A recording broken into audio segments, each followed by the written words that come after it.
Bismillahirrahmanirrahim. Assalamualaikum warahmatullahi taala wabarakatuh. Salam pertemuan, salam darurat, salam kebahagiaan untuk teman-teman pelayar Amerijas Fans. Apa khabar saudara? Rubidin muncul sendirian. Mana pasangannya Bi?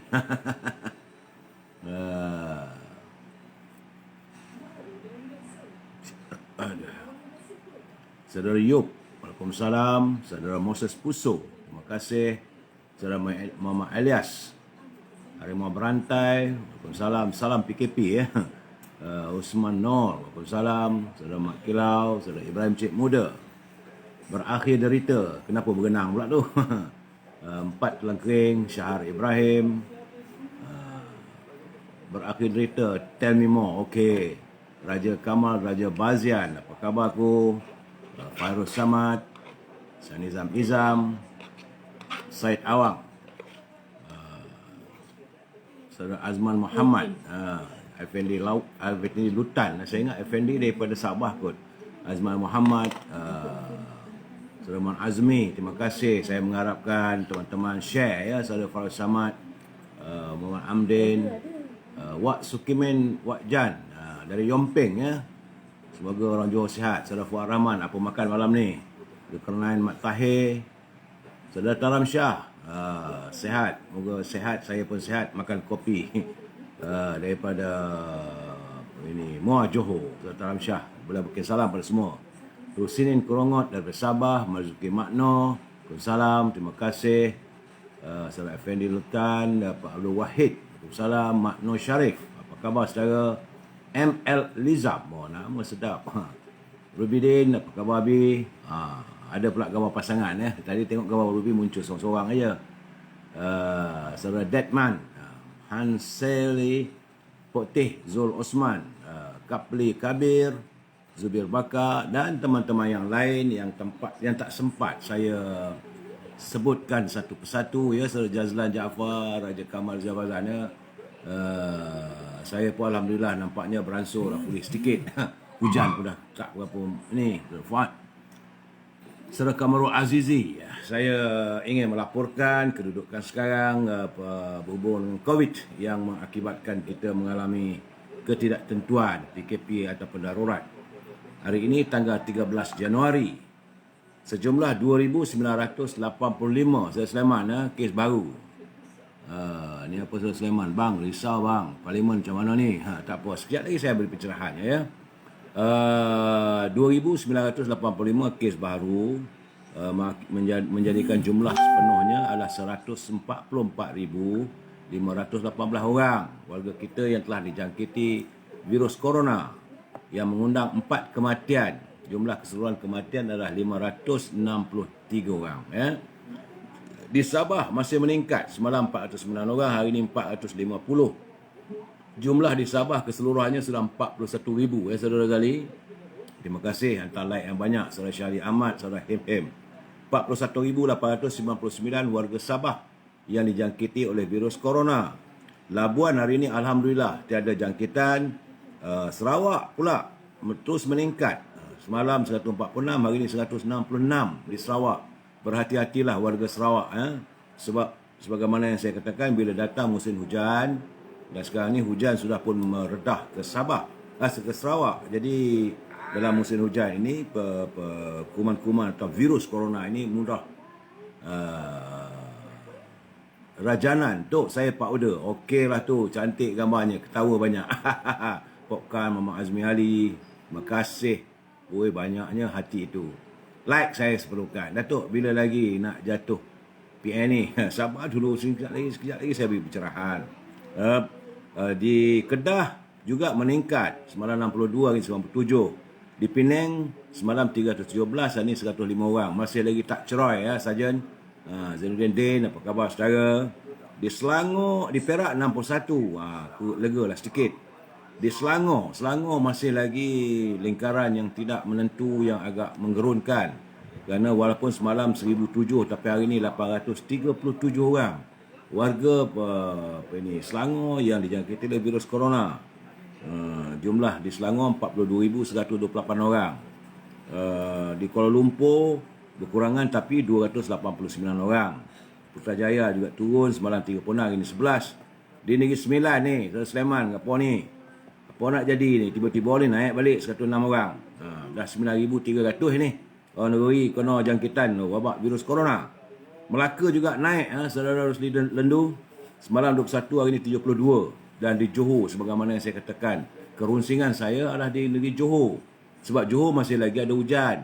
Masih lagi di kawasan Gelang Patah, di Kota Tinggi, ya, masih lagi ada hujan, ya. Jadi dalam keadaan begitu, jumlah jangkitan di Johor adalah 535. Semalam 442. Jadi warga Johor berhati-hati, berusahalah membersihkan diri, kalau boleh jangan keluar rumah lah. Duduk di rumah nak buat macam mana. Di Pahang juga meningkat. Sebab mana di Pahang tu saya yakin peningkatan itu kerana apabila selesai musim banjir ini, mungkin setengah lagi kawasan masih ada lagi banjir, tapi yang sudah kering, yang sudah susut airnya, maka kekotoran atau debris ataupun sampah sarap yang terkumpul waktu membersihkan sampah-sampah itu, mungkin ada virusnya. Jadi saudara, kalau membersihkan kawasan rumah dan sebagainya, pastikan lepas melakukan tugas-tugas pembersihan itu, bersihkan diri kita juga, ya. Kena fafau GH. Aduh, mati itu pasti. Sudah fafau. Allah tidak akan pernah cepat walaupun sesaat atau lambat saat. Ya, Fafa, ini satu peringatan pada kita semua. Saudara Razali, terima kasih.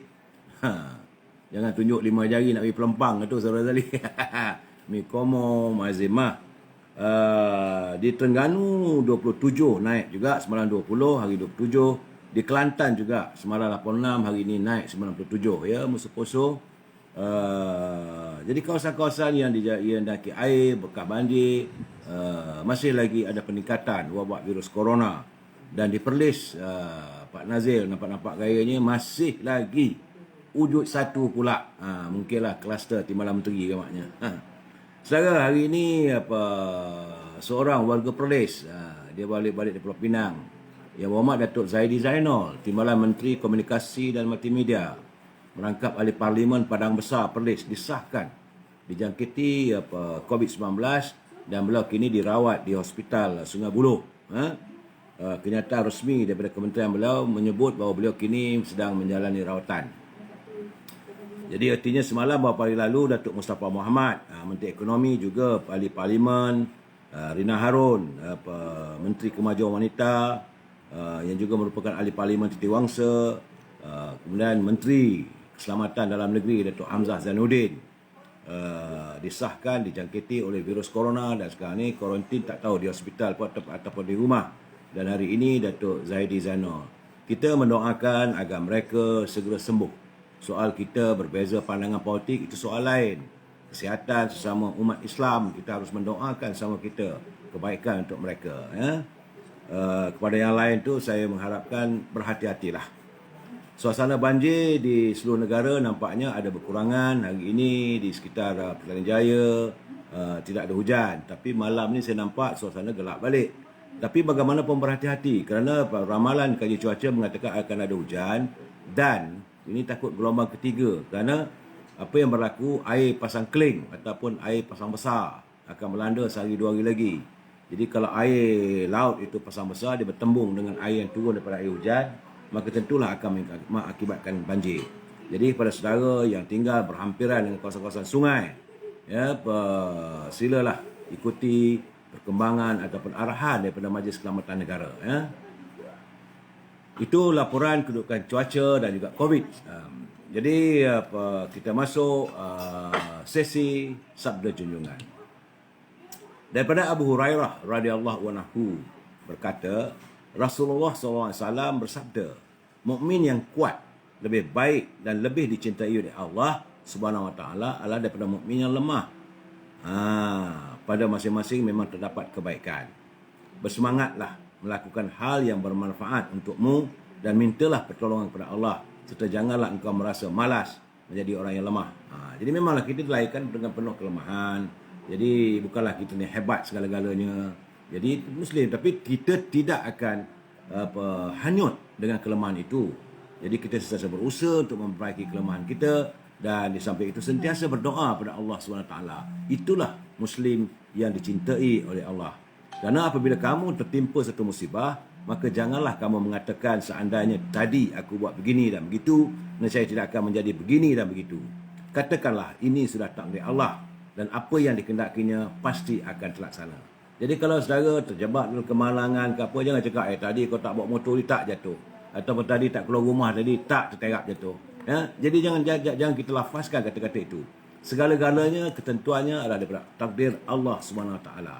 Jadi pengajarannya mukmin yang kuat lebih baik dan lebih dicintai oleh Allah SWT daripada mukmin yang lemah dan hanyut dengan kelemahannya.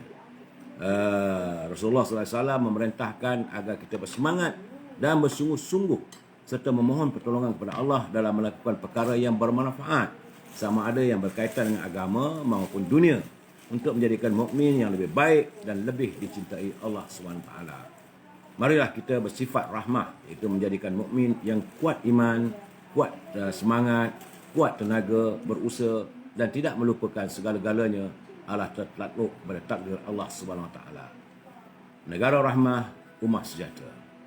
Hadis ini adalah kiriman daripada sahabat kita daripada Pertubuhan Ikram Malaysia, Negeri Johor. Terima kasih warga Ikram yang tidak henti-henti menghantar kepada saya kiriman hadis. Walaupun saya tidak membacakan sepenuhnya, tapi saya memetik jis ataupun maksud-maksud yang terpilih. Ada teman-teman menghubungi saya, minta saya kata teruskan jugalah e-commerce Datuk walaupun dalam PKP ni, kerana apa ini khidmat ini pengantaran masih berjalan. Jadi kena e-commerce juga tu. Okey, tak apa. Saya santuni kehendak teman-teman. Jadi untuk itu berhubungilah dengan Azhar. Anak saya 0113304121. Kalau berhubung dengan Azhar lain tak ada. Tentulah buku-buku saya ataupun buah tangan ibunya, iaitu rendang tok dan juga bolu berdal serta pelbagai keripik-keripik untuk kudapan. Waktu kita dalam keadaan begini, duduk di rumah tak ada buat apa, bolehlah makan pelbagai keripik. Tapi saya suka keripik cornflakes, salted egg, sedap untuk makan. Terima kasih Saudara Amir Bos, salam Saudara Gani. Begitu juga dengan Dendeng Siti Pareha. Hubungi beliau 0777114300. Saya terpaksa membawakan juga kerana perkhidmatan pengantaran masih ada. Dan kalau nakkan buah-buah segar itu untuk kawasan di Lembah Kelang, iaitu Kizinis, buah-buah segar yang diimport, hubungilah Syauqi 012-357-5703. Dan dalam keadaan begini, sambil-sambil duduk di rumah, makan susah sangat nak beli lauk. Maklum sajalah harga ikan dah naik. Jadi kita masih ada lagi pekasam. Pekasam ini makanan warisan kita. Pekasam adalah hasil tangan syarikat milik saudara Sharif Abdullah. Hubungi beliau Sharif Abdullah 0129385574. 0129385574. Banyak pekasam dia ada. Pekasam daging, pekasam ikan, pekasam pelbagai pekasam, ikan laut dan ikan darat, begitu juga dengan telur ikan. Banyak. Jadi bolehlah untuk saudara nikmati sambil makan. Itulah e-commerce kita hari ini. Tak saya sebut, nanti ada kawan-kawan bertanya kenapa tak ada e-commerce. Ialah ini adalah usaha kita dalam keadaan kesukaran sebegini. Terima kasih kepada Shaft of Spring Shaft. Saya bila sebut Shaft of Spring ni buat saya memang orang kata tergelat lidah lah. Syahidah Idadan, Muha Raisa. Okey saudara, usai e-commerce, usai sabda junjungan, usai laporan, saudara Saidina Ali Ismail, happy KP. Saudara Ali Samad, goreng telur aja. Yalah saudara, nak buat macam mana. Saya mengajak untuk saudara, marilah kita lelucun sikit kita dalam keadaan kita gusar begini, gundah gulana. Jangan diikutkan hati yang gundah, nanti kita stres. Datuk, isteri saya jual Miracle. Kalau siapa nak boleh call. Miracle ni apa dia ni saudara Pak Cak? 0124882760. Ya, apa dia Pak Cak tu? Saya tak tahu. Miracle ni apa dia Pak Cak? Kalau itu saya tak dapat ni penjelasannya. Yang saya tengok Pak Cak kata, Datuk, isteri saya jual Miracle. Kalau siapa nak beli boleh call. Ya saudara, kalau nak Tapi saya tak tahu miracle tu apa benarnya. Miracle ke ataupun sesuatu yang ajaib, keajaiban ataupun tak tahulah saudara. Tak ada penjelasan. Syahidan Idan, Assalamualaikum Janggut dan misai Datuk dah mula nampak maklumlah PKP. Betul, hari ni saya tak bercukur. Sebab saya baru badan rasa-rasa adalah berpeluh sikit, kebah sikit daripada 2-3 hari lepas. Jadi saya rasa nanti dalam bila kita bercukur, bila kita punya kulit begini boleh luka. InsyaAllah besok saya cukur lah. Saya tahu saya dah agak lah, mesti kena tegur ni dengan teman-teman. Ya, saudara Jerry go back. Baik saudara, tajuk perbincangan kita malam ini adalah PKP atau darurat. PKP atau darurat. Tapi sebelum saya memberi pencerahan, kita baca pantun. Jangan lupa pantun Pak Nazir. Beliau sentiasa mengirim pantun ke saya. Selamat Nazir tu, kalau sampai bulan 8 baru darurat selesai, adakah ini kesempatan Tan Sri Muhyiddin Yassin membeli MP untuk membanyakkan jumlah kursi? Itu kita bincang politik sebentar nanti. Jadi soalnya begitulah. Orang sanggup melakukan apa saja untuk berkuasa dan sebagainya. Apa kata Pak Nazil? Kait kelapa tepi pagar, terpijak onak, tidak keruan. Ibu bapa akidahnya longgar, anak-anak hilang panduan. Jadi kita sebagai ibu bapa, ketua keluarga, kita mesti ada kita punya akidah. Jangan kita longgarkan akidah kita. Nanti akan menyangkit pada anak-anak, jadi anak-anak akan hilang panduan. Mencangkul tanah terasa penat. Di tanah cerang, rehatnya lama. Tidak amanah ditambah khianat, seperti orang tiada agama. Ini pesan daripada Pak Nazir. Saya suka daripada Pak Nazir sebab bahasa-bahasa yang digunakan itu macam perkataan di tanah cerang. Tanah cerang itu bukan tanah terang. Mungkin landai. Gitu Pak Nazir. Please correct me ataupun perbetulkan saya kalau pencerahan saya tak betul. Lan baso, mangko nunggu lalapan tu. Hai, orang Perak bukan mangkor dia, tabako aku. Kemudian saya masih lagi tak lupa juga ada kiriman pantun sahabat saya Saudara Jamil. Dia marah betul-betul, tak tahulah. Tapi dia ada juga dalam kesantunannya dia kata, kalau tidak kerana bulan, tidaklah bintang terbitnya tinggi. Cantik pembayangnya.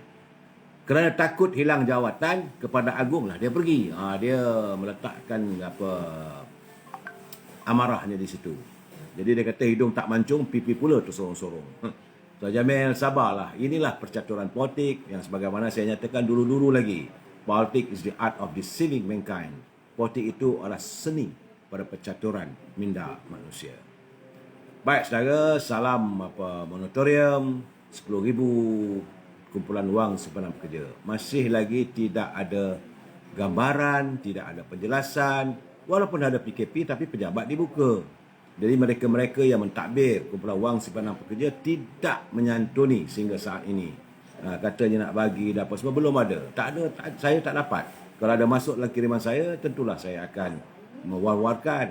Sama ada air Lestari ke, air Sina ke. Tapi yang pastinya air Sina dah jadi air sirna, malap. Jangan gelap terus sudahlah. Rakyat dalam keadaan menderita.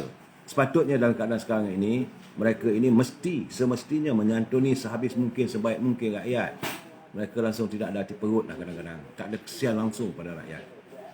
Tuhan. Cuma tadi di berita TV3 tadi kabarnya. Tapi tak ada pula dijelaskan sejelas-jelasnya.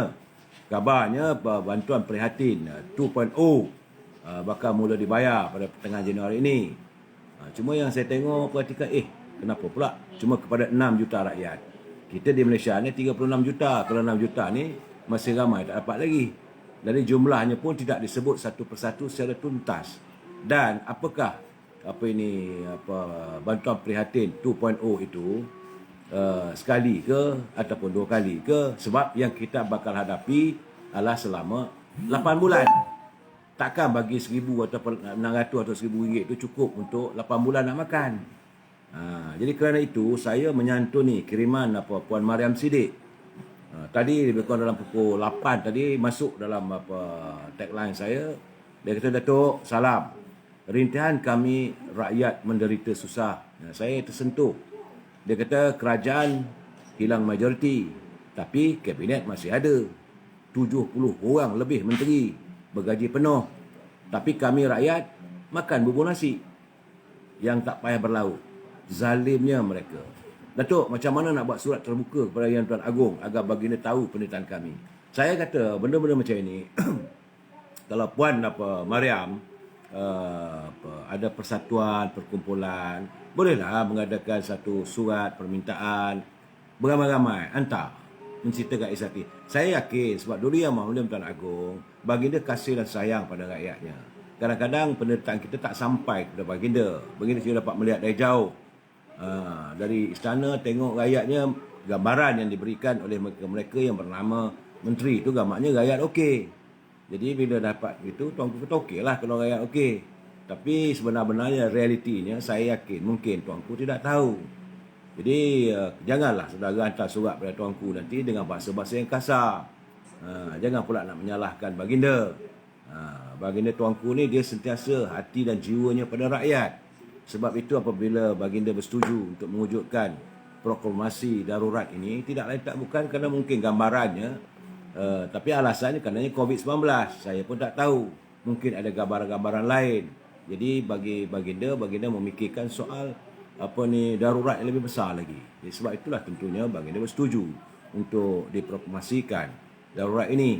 Jadi boleh kita menghantar, membuat rayuan, jangan kita marah. Jangan pula ada pula pihak-pihak ni tiba-tiba yang saya dengar nak mencabar, itu tak boleh. Sebab keputusan dulu Yang Maha Tuan Agong adalah keputusan yang muktamad. Okey saudara, sebelum tu juga mari kita cerita-ceritalah, kita cerita ketawa sedikit. Boleh? Ketawa sedikit tu bukan pasal sebab nak melegakan keadaan. Ini kisah yang viral dalam internet, saya petik. Saya petik ni tak tahulah boleh ke tak boleh saya pakai, tapi saya ingat okeylah kita jadikan sebagai bahan jenaka sudahlah. Ini bagi orang yang suka tipu isteri. Banyak kadang memang orang lelaki ni kerja lain tak ada, suka menipu isteri. Kalau ada duit pun dia selit sana selit sini. Jadi isteri tu percaya yang bila suami tak ada duit dia pun tumpang susah hati. Tapi yang suami ni kadang-kadang dia selit sana untuk tak tahulah untuk apa. Jadi ini kisah viral tipu isteri. Kisahnya di Indonesia kononnya lah ya. Dia bagi tahu pada isteri dia nak pergi ke Pontianak menaiki pesawat Sriwijaya Air. Tapi sebenarnya dia tak pergi ke Pontianak. Dia bawa pekendak dia ataupun gundik dia pergi bercuti di Bali. Lepas tu dia tak tahu macam mana rupa-rupanya ada terjadi pesawat yang terlepas. Dia pun balik rumah. Sampai di rumah, isteri tengah buat kenduri tahlil. Kerana namanya naik apa semua, dia percaya dia meninggal dunia. Jadi macam mana dia nak jawab tu? Saya lepaskan pada saudara untuk menjawabnya macam mana. Jadi yang pakar tipu isteri saja yang boleh menjawab ya. Baik saudara. Kita serius sekarang. Apa bezanya antara PKP dengan darurat? Sebab kita rakyat dah terima. Bila sahaja pada hari Isnin itu, ini Tan Sri Perdana Menteri membuat pengumuman pada jam 6 petang bahawa negara telah pun kerajaan telah pun memerintahkan tentang perintah larangan pergerakan PKP, pergerakan pergerakan K, saya pernah lupa dah bila nak sebut tu lah. Sudah nak menyampah. Pergerakan perintah kawalan pergerakan. Dia tua gini lupa. Sebenarnya saya dah menyampah bila sebut benda tu. Kenapa saya menyampah? Kenapa saya bosan? Kerana TV Arus Perdana menyatakan PKP. Berita sukan kerana tak adanya COVID-19. Tak ada lain cerita COVID. Tak ada lain cerita PKP. Menteri keselamatan, menteri pertahanan Datuk Seri Sabri bercakap dekat TV pun PKP. Sedangkan semalam dah diumumkan perintah darurat. Jadi sekarang ni yang mana satu ni sebenarnya? PKP 14 hari, perintah kawalan pergerakan. Darurat bermula daripada semalam sehingga 1 hari bulan Ogos. Yang mana lebih besar ni? Ni kerajaan apa benda ni kerajaan sebenarnya? Unit komunikasi, unit penerangan, di jabatan Perdana Menteri. Ni sebenarnya santunilah benda ni sebenar-benarnya. Jangan nak kelirukan rakyat. Ini PKP. Lepas tu tak ada sebut pun darurat. Hari ini tidak ada sebutan darurat. Cerita pemain badminton nak main badminton, nak masuk pertandingan apa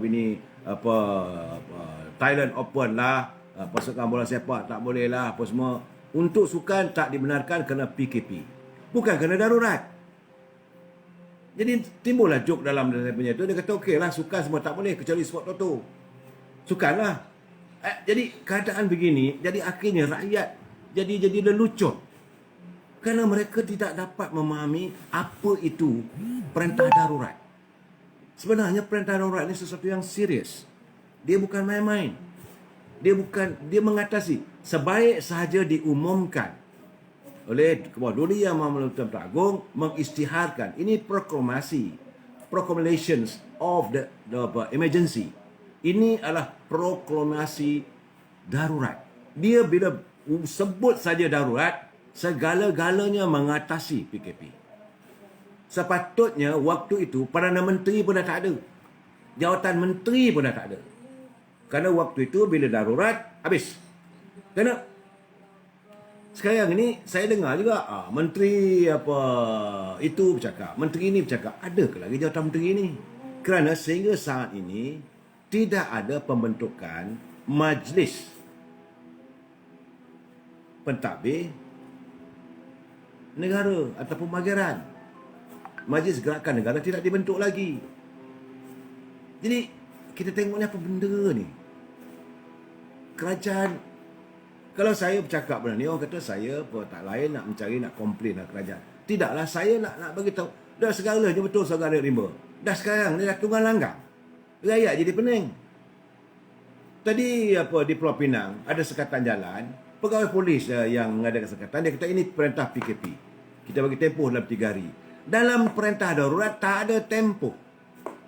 Apabila kawasan itu ditutup, you cross the border, I shoot you. Itu hukum darurat. Ini bukan main-main. Sebab itu akhirnya orang melihat wujudnya perintah darurat ini disembahkan pada Tuanku Agong dan diwawarkan adalah kerana ada elemen politik. Kerana perintah darurat dilaksanakan. Sekolah buka. Pejabat buka. Perniagaan buka. Kenderaan boleh berjalan. Tapi Parlimen tak bersidang. Mahkamah berterusan. Ini darurat benda ni. Saya bukanlah saya nak marah, tidaklah, tapi saya katakan bahawa mereka tidak bersiap sedia.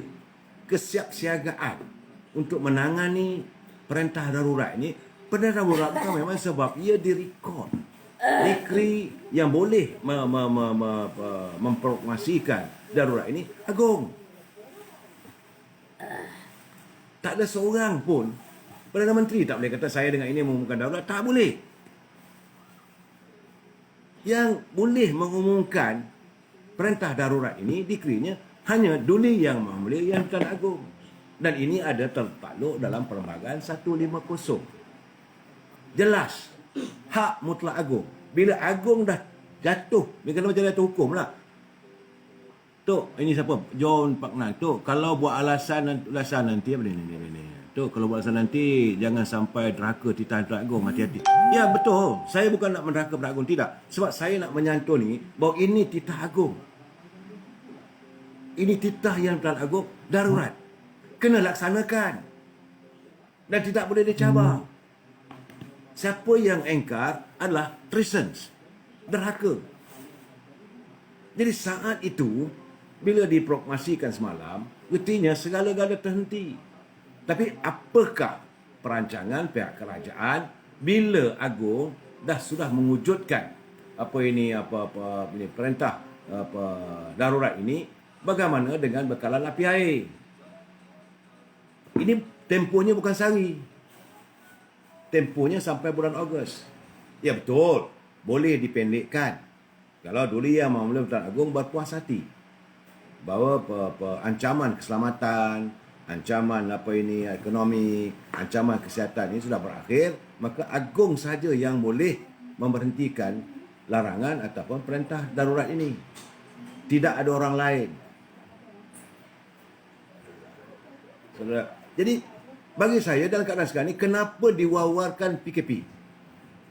Persoalan saya paling besar sekarang ini, kenapa diwawarkan PKP? Apakah PKP itu perintah kawalan pergerakan itu mengatasi titah tuanku baginda darurat? Darurat ini the state of emergency. Jadi saudara Kamal Aziz, kerana darurat itu, saya tak mau memberi penjelasan dalam konsep itu kerana saya melihat kesan daripada itu, maka timbullah kepelbagaian persepsi rakyat. Kenapa diheret istana dalam percaturan politik? Agung ikhlas, agung jujur, agung menyantuni kasih dan sayang baginda pada rakyatnya. Jadi apabila dilaporkan bahawa kedudukan negara dalam keadaan begini, agung kata okey, kita wujudkanlah perintah darurat supaya semua terhenti. Dan waktu itulah maka pergerakan penting. Yang paling penting, bekalan api kena cukup. Tiap-tiap rumah ada api. Macam mana bil elektriknya? Ini 8 bulan ni. Apakah menteri yang jaga api air ni telah bersiap sedia dengan perancangan-perancangannya? Dan waktu perintah darurat ini tidak boleh diambil kira untung rugi. There is no loss or profit. Kalau perlu dikeluarkan duit dari kantong negara, perlu dikeluarkan. Dan bila darurat ni, jawatan Perdana Menteri tak ada waktu itu. Sehinggalah Duli Yang Maha Mulia membentuk satu jawatankuasa untuk membantu menasihati baginda untuk mentadbir negara. Dan diwujudkanlah dipanggil Perdana Menteri interim. Dan bukan semestinya secara otomatis Perdana Menteri yang ada sekarang ni terus kekal menjadi Perdana Menteri, tak boleh. Jadi kita heranlah. Saya benar-benar heran kenapa media memberi gambaran PKP itu lebih tinggi daripada darurat. Ya, betul lah, negara luar pun heran. Dan sepatutnya bila diwujudkan perintah darurat ini, pertama-tama sekali airport semua tutup. Ini darurat, emergency, state of emergency. Pelabuhan semua tutup dulu. Semua pintu masuk ke negara kita ini untuk orang keluar masuk tak boleh. Memanglah tujuannya gitu supaya tidak ada mereka datang menyelundup, bawa penyakit dan sebagainya. Kerana untuk menangani COVID. Okey. Jadi tak boleh masuk lah. Sama dari Singapura ke, di pintu masuk di Labuan dan sebagainya. Tak boleh. Jadi saudara Syahmi Musa, darurat hanya untuk menghalalkan kerajaan yang tidak sah. Nah, ini yang sebab saya kata tadi, ini mewujudkan persepsi yang bukan-bukan. Dan akhirnya matlamat darurat itu diwujudkan itu sudah menjadi bahan yang percakapan rakyat. Akhirnya benda ini sepatutnya positif. Kerana apabila Yang di-Pertuan Agong mengeluarkan proklamasi darurat di bawah perkara 150, ini berat ni. Sesuai dengan Perlembagaan Persekutuan. Jadi dengan sendirinya pengumuman PKP oleh Yang Amat Perdana Menteri untuk tempoh 13 hingga 20 Januari adalah terbatal secara automatik. Ini mengikut perlembagaan. Kenapa dibercanggah? Yang berkuat kuasa kini adalah proklamasi darurat untuk tempoh daripada 13 Januari 2020 hingga 1 Ogos 2021. Ini dicatat dalam perintah tetap kerajaan. Dan ini juga akan dibawa bila dah diangkat balik perintah darurat ini, dibawa ke Parlimen, akan dibahaskan dari segi tarikhnya, dan maka akan ada handset dan sebagainya. Ketika darurat, cabang legislatif Parlimen yang terdiri daripada dewan rakyat dan dewan negara, kalau tuanku kata nak jalan-jalanlah, tapi dari segi kebiasaannya digantung. Tak boleh bersidang lah, darurat. Jadi pada yang sama, disebabkan Parlimen telah dalam keadaan digantung, maka barisan kabinet yang terdiri dari Perdana Menteri dan menteri-menteri serta timbalan menteri juga turut digantung tugasnya. Tak boleh nak mengaku lagi aku Menteri Pertahanan. Tak boleh. Macam tadi saya dengar penyataan daripada Tan Sri Anwar Musa. Dia kata dia sebagai Menteri Wilayah Persekutuan, dia akan menyantun. Masa bila Agong lantik? Sebab pelantikan kabinet yang dulu tu dah habis bila diwujudkan perintah darurat. Kerana yang mengetuai pentadbiran eksekutif negara sekarang adalah Yang di-Pertuan Agong. Mengikut perkara 39 Perlembagaan Malaysia. Ini bukan main. Sebab yang mengutuk pentadbiran negara perkara 39 yang kita baca apa kata perkara 39. Saya minta saudara pelan-pelan kita bicara ni sebab ini ada menyangkut. Kadang-kadang boring sikit nak baca perlembagaan ni bahasa undang-undang. Saya bukan seorang peguam. Saya bukan pengamal undang-undang tapi saya membaca. Dalam perkara 39 kuasa pemerintah persekutuan. Kuasa pemerintah bagi persekutuan adalah terletak pada Yang di-Pertuan Agong dan tertakluk kepada peruntukan mana-mana undang-undang persekutuan dan peruntukan jadual kedua. Kuasa itu boleh dijalankan olehnya atau oleh jemaah menteri atau oleh mana-mana menteri yang diberi kuasa oleh jemaah menteri, tetapi Parlimen bolehlah dengan undang-undang memberi tugas-tugas pemerintahan kepada orang lain. Artinya, tuanku akan melantik dulu. Tapi sekarang ni perkara 39 terpakai bila diwujudkan ini ini perintah darurat. Jadi yang mengetuai pentadbiran eksekutif negara sekarang adalah Duli Yang Maha Mulia Yang di-Pertuan Agong. Berkali-kali saya katakan negara ini negara agung. Baginda adalah kuasa tertinggi. Cuma dulu saja dah dibuang. Sepatutnya semua menyurat surat rasmi kerajaan. Sepatutnya urusan Seri Paduka Baginda Yang di-Pertuan Agong. Tapi selepas ada berlaku krisis perlembagaan dan sebagainya, era Tun Dr. Mahathir, hilang semua urusan kerajaan. Dari psikologinya tidak lain tidak bukan adalah untuk seolah menafikan kuasa agung. Ya. Jadi dalam menjalankan fungsi eksekutif Yang di-Pertuan Agong, Baginda seharusnya berkenan untuk melantik jawatan kuasa bebas untuk membantu Baginda membuat keputusan-keputusan pentadbiran termasuk dan tidak terhad kepada memperkenankan apa-apa ordinan darurat menurut perkara 150 dalam kurungan 2B Perlembagaan Persekutuan. Dalam menjalankan tugas sebagai ketua eksekutif negara ini, maka Agong berkenan untuk melantik satu jawatan kuasa bebas. Bukan kabinet lagi. Jadi menurut perkara 150 2C, ya, Perlembagaan Persekutuan, apa-apa ordinan darurat yang diisytiharkan Baginda di bawah perkara 150 2B adalah berkuat kuasa sama seperti Akta Parlimen dan hendaklah undang-undang itu terus berkuat kuasa sehingga ianya dibatalkan mengikut perkara 150(3) Perlembagaan Persekutuan oleh Majlis Parlimen apabila Majlis Parlimen diperkenankan untuk bersidang nanti. Artinya, Tuanku Agong, pentadbir negara ni, dia akan lantik jemaah penasihat. Dan adalah undang-undang akan diwujudkan. Maka undang-undang itu, perkara 150 dan perkara 2, betul. Jadi, maka undang-undang itu adalah undang-undang. Walaupun tidak dibahaskan di Parlimen. Selalunya, undang-undang kita ni dibawa oleh eksekutif, iaitu menteri. Bahaskan di Parlimen. Lepas dibahas di Parlimen, Dewan Rakyat diangkat pada Dewan Negara. Lepas dibahas Dewan Negara, diluluskan di dua Dewan itu, barulah dibawa pada Agong untuk disain. Itu setiap undang-undang ataupun enactment ataupun sebarang perubahan untuk mentadbir negara kita ni. Tetapi apabila berlaku darurat, dia tak perlu dibawa ke Parlimen. Terus.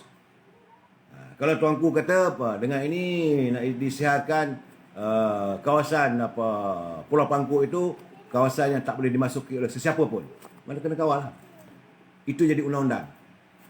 Ataupun kalau tuanku kata ikan-ikan yang ada dalam Malaysia ni tak boleh dijual keluar negara, maka custom ke pegawai-pegawai perikanan tak boleh melanggar, sebab itu menjadi undang-undang. Apa yang dilafazkan, apa yang didikrikan oleh Duli Yang Maha Mulia Tuan Agong adalah undang-undang. Tapi baginda tuanku tidaklah buat susah yang bukan. Dia pun ada penasihat. Sebab itu dilantik jemaah. Oleh itu mana-mana pihak yang mempersoalkan peristiharan darurat ini boleh dianggap sebagai penerakaan. Saya dengar banyak-banyak orang kata, ini kita nak challenge kat mahkamah. Saya kata bolehlah, tapi kamu menderhaka pada Agong. Penerakan pada Agong lain tak ada. Kalau negara-negara dia panggil gun salute 21 shot. Dam dam dam dam dam dam. Selesai masalah. Jadi jawatan kuasa bebas ini di bawah proklamasi darurat hendaklah dibentuk dalam kadar segera. Sehingga saat ini tidak ada bentuk lagi. Sepatutnya hendaklah dibentuk dalam kadar segera. Jadi ahli jawatan kuasa ini hendaklah terdiri daripada tokoh-tokoh terhormat negara yang bebas daripada tarian dan ikatan politik yang untuk mengembalikan keyakinan rakyat. Kita mengalami waktu ini Undang-Undang Darurat 1999, waktu itu yang berhormat mulia almarhum Tengku Abdul Rahman Perdana Menteri.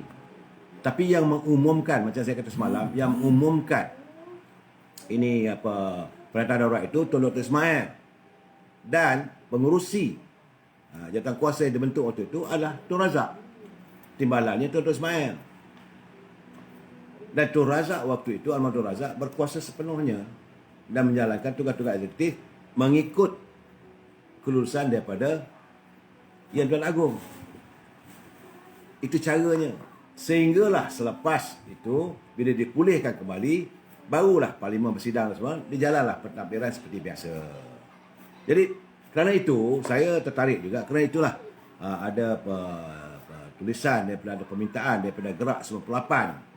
Gerak 98 ini yang diketuai oleh Saudara Izam Makno. Banyak orang kata pasal dia ni, Izam ni memang kuat Datuk Seri Anwar Ibrahim lah.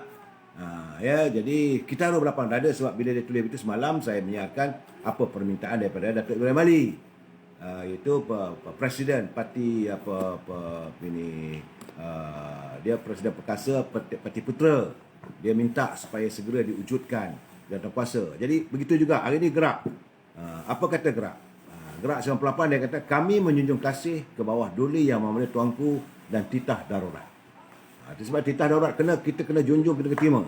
Namun kami percaya, itu dia menyanggah lah juga, bukan menyanggah tuanku ya. Namun kami percaya Perdana Menteri telah salah gunakan kedudukan, memberi nasihat dan bercanggah dengan perlembagaan negara. 3. Umum mengetahui bahawa Tan Sri Muhyiddin Yassin telah hilang sokongan majoriti ahli Parlimen. Beberapa hari lalu, 2 hari mendatang, Malaysia dan dunia menyaksikan satu demi satu ahli Parlimen menarik sokongan daripada Tan Sri Muhyiddin sebagai Perdana Menteri. Perlembagaan Malaysia jelas menyatakan seorang Perdana Menteri itu dilantik oleh Duli Yang Maha Mulia Tuan Agong dari kalangan ahli Parlimen yang mempunyai sokongan majoriti. Tapi Tan Sri Muhyiddin jelas dan nyata tidak ada majoriti. Jadi kami, kata Gerak menjunjung kasih, memohon Duli Yang Maha Mulia bertindak selaras perlembagaan negara, melantik segera seorang Perdana Menteri yang baru dan punya majoriti. Ini penting demi menjaga nama baik Duli Yang Maha Mulia Tuanku dan negara di mata rakyat seluruh dunia.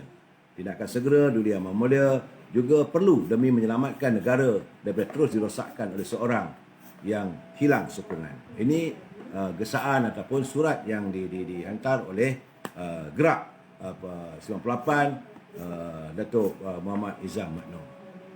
Jadi Gerak minta supaya segera dipulihkan, sebab itu dia nak ada balik Perdana Menteri. Tapi dia tidak menamakan siapa pun. Kuasa mutlak agung. Tapi dia menzahirkan bahawa kemungkinan adanya elemen-elemen politik sehingga wujudnya darurat ini. Tapi tak boleh dicabar ya. Saya nak beritahu saudara, janganlah, sebab ada peristiwa dulu waktu Mageran ataupun darurat diwujudkan di Kelantan pada tahun 1977, tak silap saya. 1977 di Kelantan kerana pertikaian pelantikan Menteri Besar Datuk Mak Nasi dengan Datuk Lutfi daripada Parti PAS. Surah Osma terang dan jelas PN dah tumbang. Sebenarnya tak ada dah sepatutnya. Dah tak ada kerajaan dah. Kerajaan yang ada kerajaan Perdana Agong sekarang ni. Jadi berbalik kepada di Kelantan itu, maka bila dah Ketua Mahambing, maka diwujudkan Mageran ataupun darurat. Maka didatangkan Datuk Hashim sebagai pengurusi Mageran waktu itu. Begitu juga dengan pertikaian waktu pelantikan Ketua Menteri di Sarawak.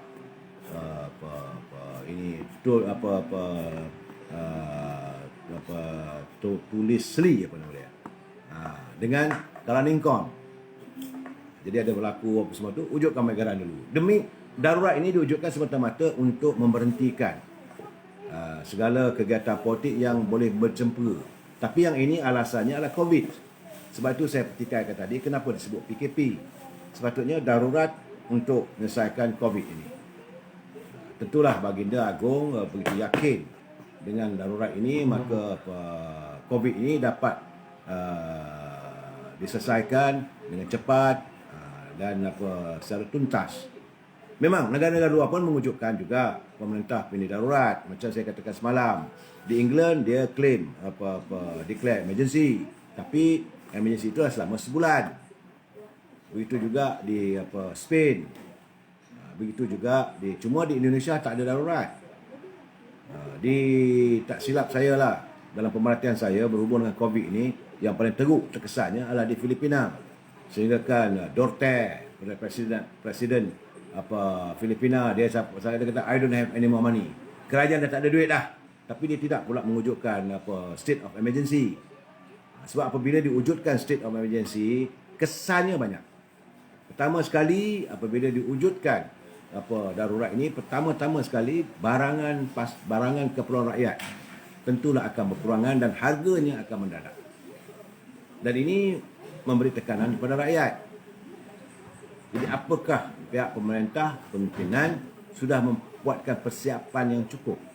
Saya berkali-kali dulu pun saya katakan, kekhawatiran saya kalau kita terjebak dalam darurat, kecemasan, apakah kita mempunyai makanan yang cukup? Kecukupan sumber makanan ini penting. Sebab bila orang lapar, people become angry when they are hungry. Orang akan jadi pemarah, orang akan menjadi hilang pertimbangan kalau perut mereka lapar. Bila mereka lapar, tidak lain tak bukan, nak beli barang, duit tak ada. Sebab itu yang kita tuntut supaya EPF segera keluarkan. Yang kedua, apabila pihak bank tak henti-henti menghantar surat, saman, akhirnya orang kata kau punya pasal lah, aku ada duit dalam poket aku ada 5 kupang, nak bayar apa benda? Kau datanglah. Jadi akan wujud situasi yang tidak baik. Sebab itu terbaiknya kerajaan dengan perintah darurat ini terus bagi tahu pada bank, bagi pada institusi kewangan. Kerana negara sekarang berada darurat, bukan PKPA. Maka monetariem mesti berjalan serentak. Sebab bila sahaja berlaku darurat, kegiatan ekonomi dilihat seperti terhenti. Stand still. Pelabur-pelabur tentulah kesannya. Jadi kesannya teruk. Pelabur-pelabur akan lari. Untuk memanggil balik mereka datang ke negara kita bukanlah satu yang mudah. Banyak usaha perlu dilakukan. Sebelum ini pun memang dia dah lari. Pelabur-pelabur yang ada dalam negeri yang bawa lari keluar daripada pelaburan, lain tak ada. Kerana waktu itu mereka hilang keyakinan terhadap pimpinan kerajaan sejak negara ini teraju oleh Pakatan Harapan. Tak usah duk bohong lah kata ini bahawa pelabur banyak, ada 102 bilion masuk. Tak usah bohong lah. Semua orang tahu. Benda ini bukan boleh main gelembung. Sekadar untuk bercakap politik boleh lah. Tapi laporan daripada bukan The Age saja, laporan daripada stok satu dunia. Washington lah semua. Sebab aliran kewangan dunia sekarang ni dunia tanpa sepadan. Orang tahu berapa banyak pelabur datang masuk. Sebab tiap-tiap syarikat yang datang nak melabur tu, mereka juga terikat pada pasaran saham mereka. Mereka kena buat pengumuman di bursa masing-masing. Kalau syarikat dari Hong Kong, dia kena bagi tahu pada ini Hong Kong Stock Market, saya nak melabur di Malaysia. Pelaburan apa? Saya nak buat kilang biskut. Pelaburan banyak mana? Banyak 300 bilion. Maka itu rekod itu dikumpul. Dia adalah dia buat agensi-agensinya. Dia tak boleh nak bohong. Apa yang berlaku sekarang ni, wang kita atau pelaburan dah lari keluar. Ini bukan cakap siapa cakap politik tak habis. Ini bukan soal politik ni, saudara Muzaffar Cik Murad. Ini bukan soal politik. Saya memberi pencerahan. Dan memanglah ruangan saya ni ruangan politik. Bila saudara masuk saja, klik tu Amir Hijaz Fan ini, bicaranya 90% adalah politik. Saya sedang memberi pencerahan. Saya tak ada lah kata tak nak keluar. Tak boleh lah begitu. Saya tidaklah mau jadi sekasar itu. Saya cubalah untuk memparalisi. Tapi bila saya kata tak habis politik, memang pun begitu.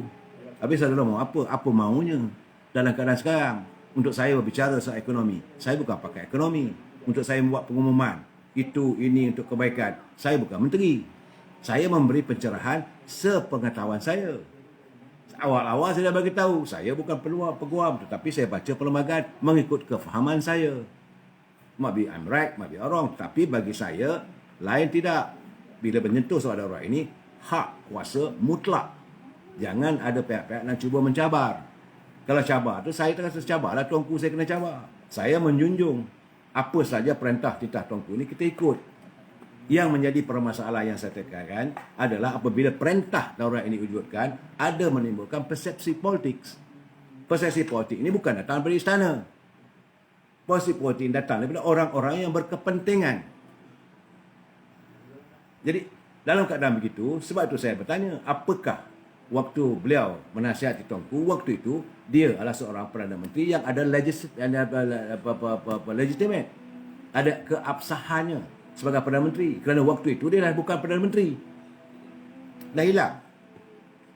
Orang pun argue lah, kata mestilah. Sebab mana sokongannya? Dia tak ada sokongan. Yang dia ada 109. Waktu semalam kemarin pun sebelum Datuk Nazir Aziz menarik sokongan, dia ada 110. Daripada 222. Mana lagi 2 orang tu? Kalau ada sokongan, saya 112 orang berdiri bersama Tan Sri Muhyiddin. Dia ada legitimate lah. Maka dia berhak untuk beri pandangan pada tuanku. Betul, Agung melantik. Tapi mesti mendapat sokongan di kalangan ada orang rakyat. Jadi kalau saudara nak marah saya bercakap soal politik, nak macam mana? Saya beri perencahan supaya teman-teman yang berkesempatan melayari saya punya melayari fan saya ini, mereka faham. Sebab saya tidak mahu teman-teman saya ini diperbodohkan oleh orang seperti anda semua. Yang marah saya beri pencerahan sebab anda ada niat lain. Sebab bila saya menyentuh pimpinan yang anda sayang, yang anda dukung, dan saya kata tak betul, tentulah anda marah pada saya, tapi jangan meracuni pemikiran mereka. Saya nak beri pencerahan, saya memberi maklumat sepengetahuan saya.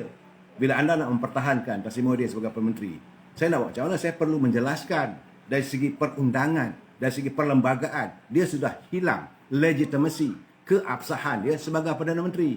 Tentulah saudara marah. Bila saudara marah, saya suruh saya tak cakap politik. Apa hal ni? Saya tak mau teman-teman saya ini dipersendakan minda mereka. Dalam keadaan mereka sukar. Jadi menyantuni balik apabila dalam keadaan perintah darurat dilaksanakan. Kegiatan ekonomi terhenti. Jangan nak nafikan. Tapi hairannya macam mana pula menteri pula? Itu saya kata ada menteri lagi. Boleh buat pengumuman. Supermarket buka, kedai-kedai buka. Saya kata apa benda ni? Ini bukan darurat. Ini bukan darurat. Boleh jadi ini. Kalau perintah berkurung pun, tak boleh. Ya tak apa tak lagi. Dekri darurat mengatasi perintah berkurung. Bila Agung kata, saya dengan ini mengisytiharkan darurat negara kita ini. State of emergency. Kita pun kalau kita punya pegawai kedutaan kita di luar negara, bila kita dengar saya negara itu mengumumkan state of emergency, negara kita selalunya akan memanggil balik duta-duta kita balik. Apabila Mesir mengadakan state of emergency, kita panggil pulang. Sebab kita demi keselamatan kita punya pegawai kedutaan. Kalau berlaku state of emergency di Spain, di Sepanyol, kita panggil duta-duta kita balik.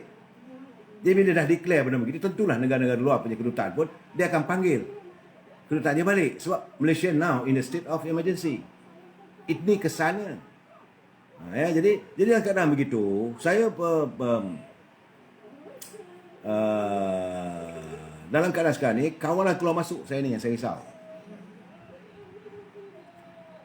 Dia sepatutnya sekarang ni kawalan keluar masuk dah dijaga oleh tentera kita lah. Dan lazimnya bila berlaku darurat, selalunya yang mengambil tugas itu selalunya lah ialah itu pihak tentera. Jadi persoalan kita, apa kesiapsiagaan pimpinan sebelum darurat diumumkan? Di sini ya saya berkali-kali saya menekankan kecukupan makanan. Dan dalam tempoh 8 bulan ini orang tak ada kerja. Bila tak ada kerja, tak ada income. Tak ada income, api nak kena menyala. Bil api datang. Bil telefon datang. Bil TV datang. Sebab hari ini TV kita bukan macam zaman saya dulu, bayar RM12 setahun. Bil sekarang RM150. Tak bayar RM150, potong Astro. Takkan lepas itu kita nak empuk pula TV dia marah pada Astro. Ini actually sebenarnya bila darurat ni ada baiknya, ada buruknya pada orang yang kapitalis lah. Sebab mereka dalam keadaan sekarang tergugat lah. Sebab contoh, api. Sekarang ni bil api nak bayar macam mana? Datang bil air 480. Duit tak ada. Takkan nak potong. Takkan nak biarkan seluruh Petaling Jaya ni gelap, rumah tak bayar api sebab orang tak ada duit. Air. Ini adalah keperluan, prasarana yang penting yang termaktub dalam kehendak-kehendak piagam bangsa-bangsa bersatu. Setiap negara itu mesti ada bekalan air untuk rakyatnya. Dalam keadaan negaranya mempunyai kecukupan atau tidak, dia kena berusaha mencari ke arah itu. Kemudian, bagaimana dengan keperluan asas? Gas di rumah. Bekalan ni kalau di England tu gas dia masuk tu rumah. Kita ni pakai tong. Kalau bila perintah darurat ni tak boleh bergerak. Macam mana? Takkan tak masak. Begitu juga dengan barang-barang basahan. Macam mana pengagihan makanan. Ini perlu dipikirkan. Sebab itu saya ingat tak silap saya 2-3 minggu dulu saya dah cakap. Apa cerita Kementerian Perdagangan Dalam Negeri. Ada sebab saya terasa-rasa mungkin benda ni berlaku. Kalau ini berlaku. Cukup ke ikan, air, sayur ni apa semua ni. Bukanlah kita nak kaya lavish. Dan akhirnya bila ini berlaku, mereka yang bernama menteri tak lagi berhenti lagi nampak gayanya. Ahli-ahli parlimen masih lagi dapat gaji. Mereka masih lagi dapat income setiap bulan. Menteri masih dapat income puluhan ribu. Rakyat dapat apa? Rakyat masuk angin keluar asap. Duduk di rumah. Nak bergerak tak boleh. Ni Faizal Acai. Kuih pun kena bayar. Betul. Kuih pun kena bayar. Itu untuk air nak ditapis. Jadi dalam keadaan sekarang ini, sebab itu saya kata saya menuntut pimpinan. Okeylah kamu nak jadi Perdana Menteri. Apa kamu perancangan? Nak masalah sekarang ni. Cukup ke sekadar Menteri Kewangan mengumumkan di TV3 tadi, okey kita akan bayar. Akan. Dia tak kata mula membayar mulai besok. Tak ada. Sepatutnya bila darurat, mulai besok, akaun-akaun apa semua akan dimasuk terus. Bolehlah orang pergi beli barang. Ini sebab darurat ini bukan satu hari. Bukan macam perintah PKP 14 hari. Pemerintahan darurat ni sampai bulan Ogos. Bulan Ogos kita dah puasa ke belum? Dah. Kalau puasa dah fikir ke musim puasa macam mana? Dah habis raya. Sekolah nak buka. Sebab sekolah tak kata pula tutup. Parlimen tutup, sekolah buka. Asalnya kerana untuk COVID. Buat apa dia buka sekolah? Kalau COVID ni masih lagi sehingga terpaksa dudukkan budak-budak, tak payah hantar budak sekolah. Budak sekolah tak kena. Kenapa kita biarkan anak kita terdedah pada begitu? Perjalanan yang lain kawal. Lepas tu kita akan menghadapi apa dia? Bulan puasa. Kena ingat negara kita ni 65%-nya umat Islam. Bulan puasa tentulah. Udahlah puasa takkan nak diderakan lagi. Tak ada fikir. Brother, ni menteri-menteri ni ada guna ni. Kena datang raya. Janganlah waktu nanti, ini derma, kita nak bagi derma, nak ambil nama. Buat. Berpolitik boleh.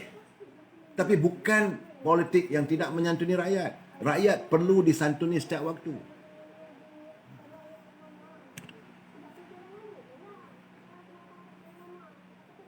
Saudara Faizal Aziz, saya bukan nak lawan Perintah Agung. Apalah ni.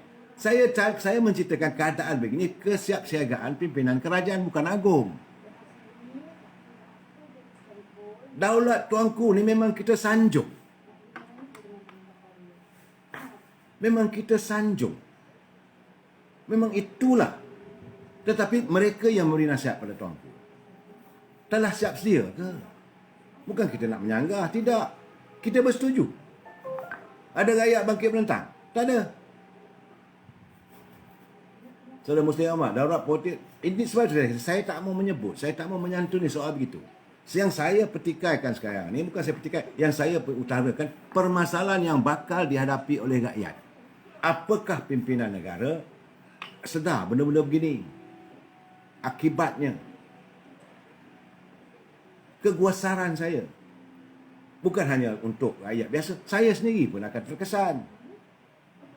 Kerja tak boleh, income tak ada, duduk di rumah, barang ada ke, tak ada ke, nak pergi kedai, barang berkurangan. Jadi apa, agung kita daulat ni, masalah menteri cap. Sebenarnya soalan saya bersetuju dengan anda. Saya tidak meletakkan sedikit pun kesalahan pada Agong. Tapi mereka yang memberi gambaran pada, sebab yalah rakyat dengan kita, takkanlah tuanku nak santun tetap rumah, takkanlah nak suruh tuanku turun ke pasar. Jadi kau menteri buat apa yang kamu lantik bersumpah depan tuanku tu, apa hal? Anda lah yang buat kerja. Sebab tugas anda menasihati Agong. Jemaah menteri menasihati Agong. Anda mendapat segala dapatan, mendapat segala laporan. Laporan yang anda dapat itu bukan cap ayam punya laporan. Mesti ada elemennya, mesti ada aparatusnya. Di peringkat bawahan sampai ke atas. Dalam tempoh sebulan ni, apa dapatannya? 1, 2, 3, 4. Begitu sepatutnya. Sebab kehadiran anda sebagai menteri adalah untuk membantu. Bukan untuk sandar aja, bukan untuk dapat gaji. Ini anda dapat gaji besar. Rakyat tidak disantuni. Ini SOP sekolah mungkin dapat dikawal oleh guru. Namun bagaimana SOP ketika pelajar datang dan pulang. Itu betul saudara Del Franco. Ini yang saya pertikaikan. Ini yang saya pertikaikan. Kalau dia kata berdaulat semua. Dan kita sekarang ni dah ada pun, bukan tak ada. Malaysia dah maju lebih ke depan, dunia tanpa sepadan. Kita boleh menggunakan pelbagai ini aparatus yang ada, sistem internet dan sebagainya. Belajar di rumah lah. Apa ada masalah? Tetapi kerajaan kena menyediakan prasarana itu, kena menyediakan kelengkapan itu. Itu tugas kerajaan lah. Takkan itu pun nak bercakap dengan Agong. Takkan itu pun nak sembah tuanku, kita perlukan komputer sebanyak 30 juta. Tak boleh lah begitu. Dia mestilah ada bajetnya. Tuanku, kita nak buat kepada pendidikan, kita perlu begini. Okey. Sepatutnya begitu. Tuanku, dalam keadaan sekarang ini, rakyat kita seramai 32 juta. Jadi kita nak keluarkan duit daripada kantong negara, daripada khazanah. Berapa banyak? Kebanyakannya sebab sekarang ni katalah setengah daripada rakyat. 15 juta kata ya. Satu orang 1,000. Mana 15 bilion. Bukan macam tadi dia kata 6 bilion. Saya kata tak cukup ni. Jadi banyak benda yang menimbulkan persoalan. Dan persoalan ini membuatkan rakyat tertanya-tanya.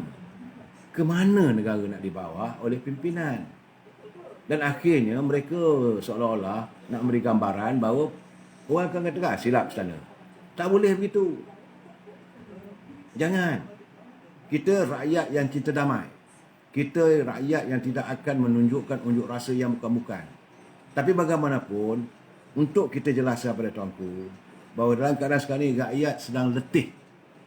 Keletihan yang dialami oleh rakyat bukan kerana apa? Kerana melayan kerana orang politik.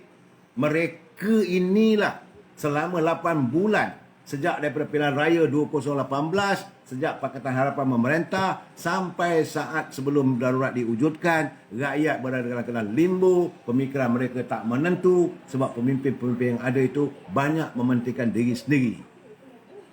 Itu keadaannya. Jadi saya nak bagi pesan pada menteri-menteri, kalaulah selepas PKP, selepas perintah darurat ini diwujudkan balik demokrasi, naik pemerintah yang baru, anda berstialah anda akan disoal oleh rakyat.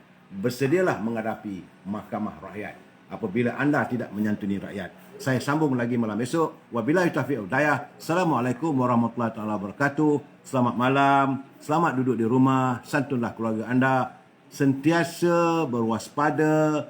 Kalau orang datang ke rumah, jangan terus buka pintu kerana jenayah ada. Jadi kalau ada apa-apa, sila hubungi pihak polis. Simpan list senarai pejabat-pejabat balai-balai polis yang berhampiran. Selamat saudara. Saya mendoakan kebahagiaan untuk saudara dan keluarga. Sekian, terima kasih.